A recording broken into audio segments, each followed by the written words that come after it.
안녕하세요. 류바이블의 류경호 목사입니다.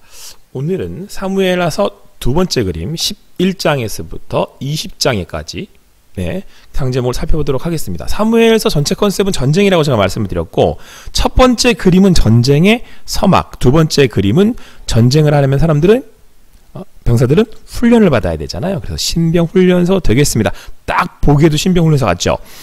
저는 언제 받았는지 기억은 안 나는데 느낌은 아직까지 살아있어요. 자, 여러분 살펴보시면 다윗이 이제 왕이 되고 이스라엘은 전쟁을 하는 족족 승리합니다. 그래서 여러분 11장에서 이제 암몬과의 전쟁을 하게 되는데요.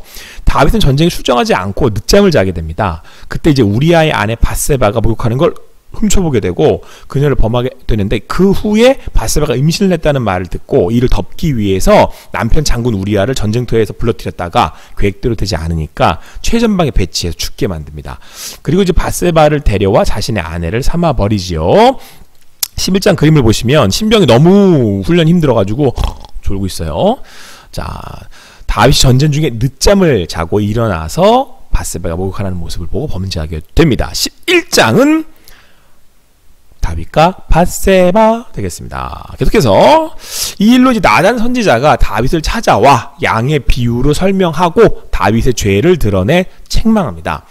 그리고 이제 그에게 일어날 징계에 대한 말씀도 전하게 되는데요. 이때 그 유명한 시편 51편이 탄생하게 됩니다. 가장 먼저 다윗과 밧세바에게 태어난 아이는 죽게 되죠. 12장 그림을 보시면 자고 있는 병사를 향해서 조교가 외칩니다. 나 단단히 책망할 거야. 나 단단히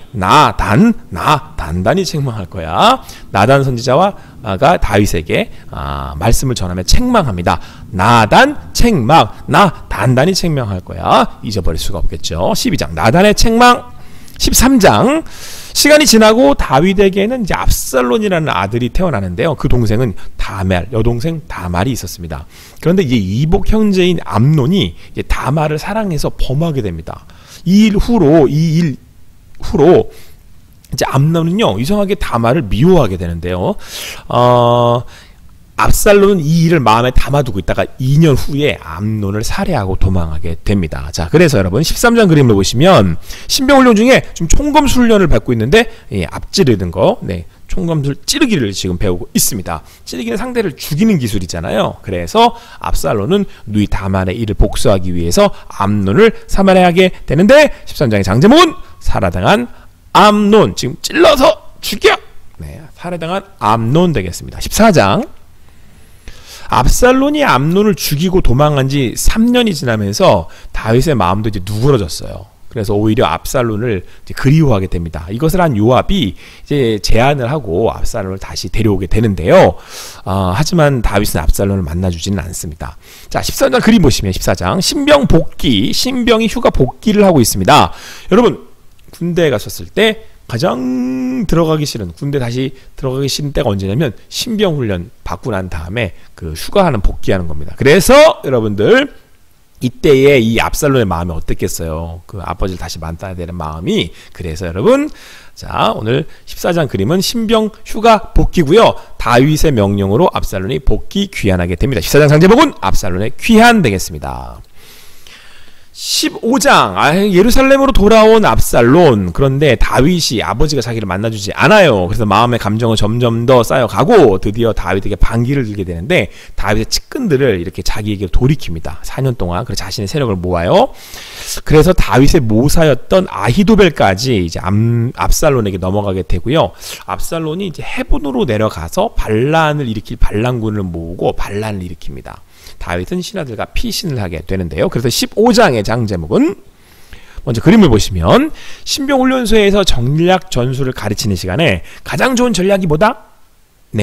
그 상황이 안 좋으면 36개 주랭랑 도망치라고 가르쳐 줍니다. 그래서 15장의 장제목은 다윗의 피신 되겠습니다. 피난길에 오른 다윗은 이제 유대 강야로 나아가게 됩니다. 그리고 압살론과 이제 그를 따르는 백성들이 헤블론에서 이제 예루살렘으로 입성하는 거죠. 그래서 16장 그림을 보시면 신병훈련소 입소를 환영합니다 라는 플랜카드가 걸려 있고요. 이 플랜카드를 걸어놓은 양쪽 이 기둥이 뭐처럼 생겼어요? 성읍처럼 생겼어요. 그래서 훈련소 입성 압살론의 예루살렘 입성 되겠습니다. 16장 지나서 17장으로 가보겠습니다. 다윗의 모사였던 아히도벨은 이제 압살론의 책사가 되어서 그를 돕게 됩니다. 이때 다윗의 명령으로 후세는 이제 압살론의 진영에 이제 몰래 남는 거죠. 압살론은 후세의 계략을 더 좋게 여겨서 아히도벨의 말을 듣지 않고 후세의 말을 듣게 되는데 요걸로 인해서 압살론이 쿠데타에 실패하게 됩니다. 후세는 압살론이 다윗을 죽이려고 한다는 계약을 알아내고 이제 알려주게 되고요. 다윗은 요나단을 건너 피신하게 됩니다. 여러분 그 훈련 중에 군사 훈련 중에 이제 도하 훈련이라는 게 있어요. 강을 건너는 훈련인데 그래서 지금 이 병사가 외치고 있습니다. 도하 훈련. 자, 17장의 장제목은 요단강을 건넌 다윗 되겠습니다. 쿠데타를 일으킨 압살론은 요압 대신에 이제 아마사를 이제 장군으로 세우고 다윗과의 전쟁을 치르게 됩니다. 하지만 에브라임 숲에서 이제 압살론 군대는 패하여 도망하게 되고요. 도망치던 압살론은 자랑하던 아름다운 머리가 상수리 나무에 걸려가지고 요압에게 죽임을 당하게 되지요. 18장 여러분 신병 훈련 중에 병사 훈련 중에 레펠이라고 하는 훈련이 있습니다. 이렇게 줄을 이렇게 타고 내려오는 훈련. 이거는 줄타기 훈련이고요. 줄타기 훈련을 받고 있습니다. 이렇게 아마 TV에서 많이 보셨을 거예요. 줄타기 훈련.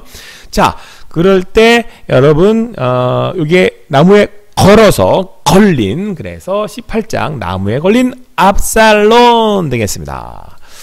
자, 다윗은 이제 그 압살론이 죽었다는 소식을 듣고 너무도 슬픈 나머지 말로 할 수 없는 슬픔을 또 울음을 울게 됩니다. 근데 전쟁엔 이겼지만 기뻐할 수 없는 승리잖아요. 그래서 모든 백성들이 슬퍼하게 되는데요. 19장 보시면 여러분 훈련의 꽃이 뭔지 아세요? 훈련의 꽃. 예, 화생방입니다. 화생방. 모두 다가 두려워하는. 전 아직도 잊어버릴 수가 없는데. 여하튼 이때 여러분 이런 말이 있어요. 그 몸에 있는 구멍으로 난 구멍에서는 물이 다 어디든지 물이 다 나온다 이런 말이 있는데. 네, 슬퍼하겠다 보이죠? 네, 그래서 19장은 다윗의 슬픔 되겠습니다. 마지막 20장 보겠습니다. 압살론의 반역은 진압되었지만 북쪽 지파들은 다윗을 지지하지 않습니다. 이때 요거를 노리고 베냐민의 세바가 북쪽 지파들을 충동해서 반란을 일으키게 되는데요. 자, 그림 보시면 말년병장이 훈련받는 병사들을 향해서 말합니다. 훈련이 세바 짜지 세바 짜지 세바. 20장 상제목은 세바의 반란 되겠습니다. 여기까지 한번 쭉 한번 빨리 살펴보도록 하겠습니다. 11장 보시면 늦잠 자는 병사, 늦잠 자는 다윗. 11장 다윗과 밧세바. 늦잠 자는 병사를 향하여서 조교가 외칩니다. 나 단단히 책망할 거다. 나단 책망. 12장 되겠고요. 13장 총검술 훈련 받고 있습니다. 찌르기 훈련. 자, 찔러서 13장 살해당한 암논. 14장 자, 신병 복귀하기 힘들어요. 휴가 복귀했습니다. 14장 압살론의 귀한. 15장 조교가 최고의 전략이라고 가르쳐줍니다. 이럴 때는 도망가라. 36개 주랭랑. 15장 다윗의 피신. 자, 훈련소 입대를 환영하는 플랜카드가 16장에 걸려있네요. 양쪽 성음모하고 돼 있어서 16장 압살론 입성. 17장 한 병사가 강을 향하여 도하 훈련할 겁니다. 17장 요단을 건넌 다윗. 자, 줄타기 훈련이 계속되고 있네요. 18장 나무에 걸린 줄, 나무에 걸린 압살론. 19장 훈련의 꽃, 화생방 훈련. 슬퍼하는 병사, 눈물 흘리는 병사. 19장 다윗의 슬픈. 마지막 20장 말년병장 놀리고 있는 거죠. 훈련이 세바 짜지 세바. 20장 세바 반란 되겠습니다. 여기까지 사무엘하 11장부터 20장까지 신병 훈련소라는 컨셉으로 전체 장제목과 그림을 살펴봤고요. 여러분 이제 다윗의 일생의 치명적인 실수가 바로 이 밧세바를 범하고 남편 우리아를 죽이는 이야기입니다. 이게 이제 11장에서부터 20장 사이에 나오는데 이 일의 결과로 다윗의 아들들은 서로 죽이는 일이 벌어지고요.